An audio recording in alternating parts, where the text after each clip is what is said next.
Untuk yang pertama kali nak isi cukai, korang boleh pergi access mytax.hasil.government.my. Bila dah login, terus tekan dekat 2025, klik dekat sini. Jadi dekat profil individu ni, page pertama, kalau ada apa-apa perlu update dulu. Kalau tak ada, tekan seterusnya. Begitu juga dengan profil lain, kalau ada yang perlu nak update dan tekan seterusnya. Okey, dekat sini pendapatan berkanun pengajian, anda perlu menggunakan jumlah dari bahagian C dalam borang EA dan budahkan kepada ringgit terdekat.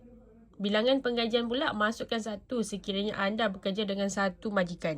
Untuk berkanun dividen ataupun berkanun sewa tak perlu isi sekiranya tak ada keperluan. Tapi kalau anda ada mempunyai pendapatan dari hartanah sewa atau dividen yang dikenalikan cukai, kena isi kat sini, okey? Untuk potongan cukai bulanan, make sure benda tu sepadan dengan bahagian D1 dalam borang EA. Untuk bahagian pendapatan bukan penggajian, biarkan kosong. Jangan isi apa-apa. Ruangan ni hanya jika anda ada pendapatan dari tahun-tahun sebelum ni yang baru diterima ataupun belum dilaporkan. Seterusnya, kita akan pergi ke borang pelepasan. Untuk individu dan saudara tanggungan, anda dapat RM9,000 tax relief. Selain ini, anda boleh isi mengikut pelepasan masing-masing. Dekat sini, selepas anda memasukkan pelepasan, sistem LHDN mengira cukai mengikut tangga. Contohnya, pada pendapatan RM35,000 pertama, cukainya adalah RM600 dan seterusnya dikenakan 6%. Jadi, kalau refer sini, cukai saya sebanyak RM913.